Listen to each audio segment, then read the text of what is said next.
course, Tour 12 continued in the Hockeinheim ring in Germany for the running of the FIFA 15 250. On the pole is none other than the number 90 car, which is having a new driver for the next 4 races, and that is Jacob Lawler. He's taking over for Daniel Coffey for these next 4 races of World Course Tour 12 after Avi Sachs had raced in the first couple of races. But now this is Jacob Lawler riding in the number 90 machine, and Charles Sanford will ride in the last race of World Course Tour 12. There was some drama right off the bat on the very first lap of the race. Austin Talley and many other drivers got loose on one of the S curves. The 24 as well, Benjamin Miles, Preston Ford flips him over. And boy, a lot of other drivers just slip and slide. And that was actually the story of the race. A lot of wrecks happened. Not much lead changes, but when they were lead changes, they were often pretty strange. And you'll see how in a little bit.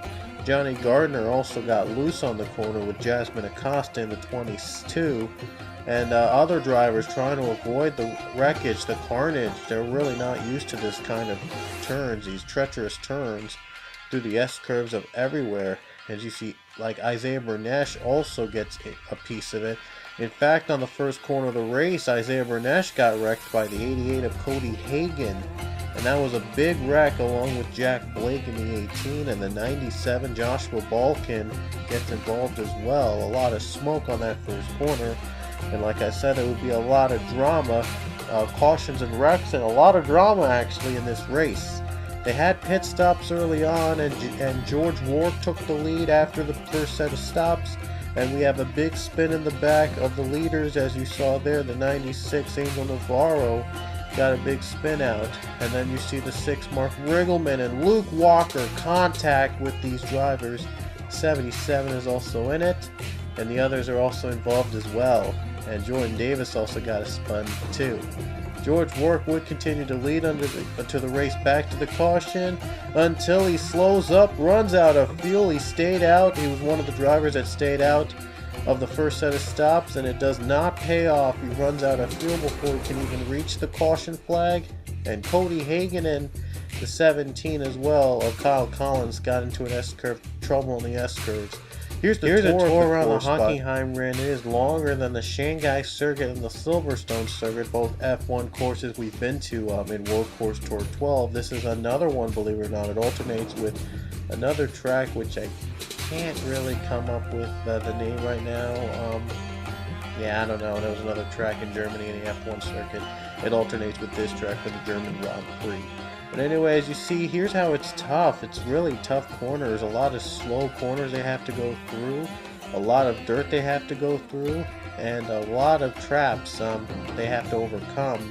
And it's a pretty tough course with all these drivers battling side by side for position. And at the same time, concentrating on turning and making the right turns and not oversteering. And it's a really difficult task at this course because there's really no room for error.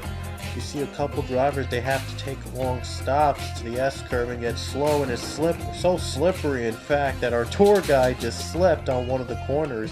That's how slippery this course really is.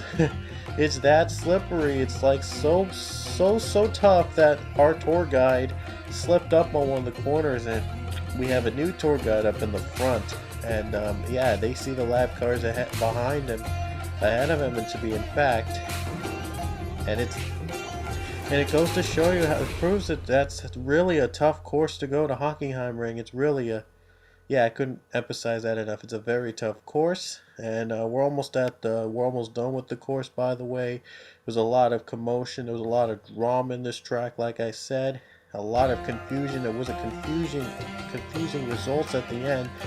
We'll get to that a little later. I know I'm spoiling myself a little bit, but just a word of warning when watching this race. You will be confused and surprised. I was personally confused at first. But then our tour guide runs out of fuel before the final corner. Must have been one of the drivers that stayed out again. There were a lot of pit stops. And this was like the other one, the Hawgabahn of the road courses. This is in Germany, and it also takes up a lot of fuel and tires. It's a really tough course, to be honest with you, and then we finally reached the end. But here's what happened during that lap alone. Our leader was Austin Mongold. He got loose on the corner right here, in that turn. He lost the lead over to the 43 of Nathan Hutt, to the 66 of Roman Rahal, I meant. I'm sorry, I thought it was Hudson, but it was Rahal. Then Hudson took the lead as Rahal ran out of fuel in the final corners. Hudson would get the lead, but not for long. Just before the caution ended back to green, he decided to pit before the caution came out, as pretty much didn't want to take a chance again. Like he saw with Roman Rahal, he didn't want to take a chance on staying out and not getting enough fuel to finish the race.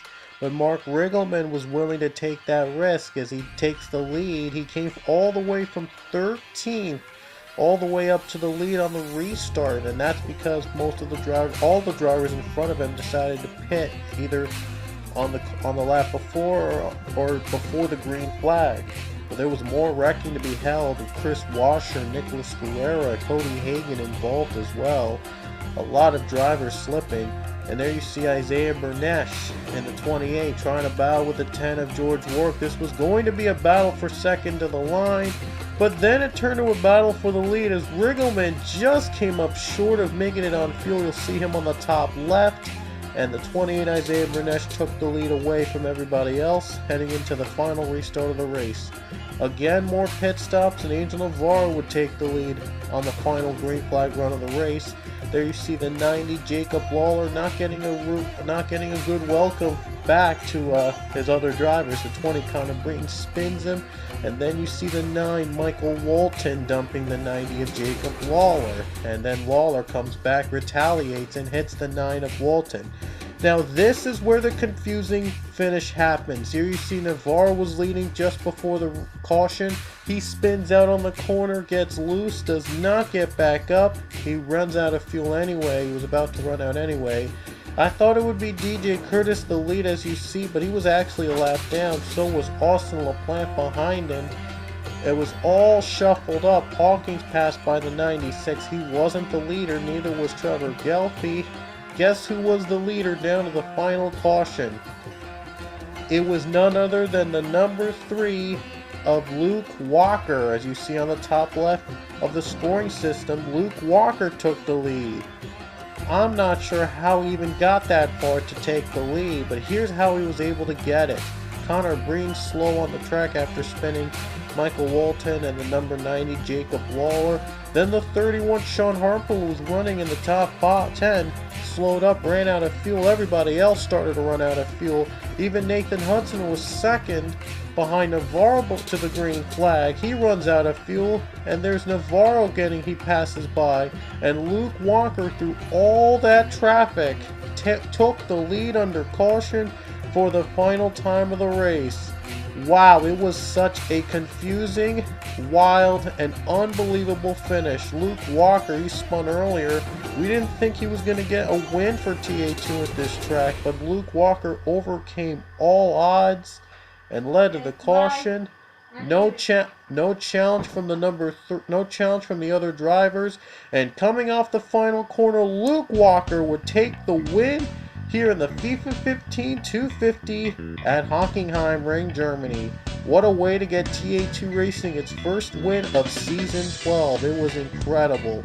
Here's your results. The top 7 finished on the lead lap, thanks to all the confusing that has happened throughout this entire race. Boy, was it a wreck fest. It was confusing. It was up and down. It was the most chaotic race in Pokemon Cup history. Boy, thank you for treasuring this through the entirety, the mess of it all. Thanks so much for enjoying it.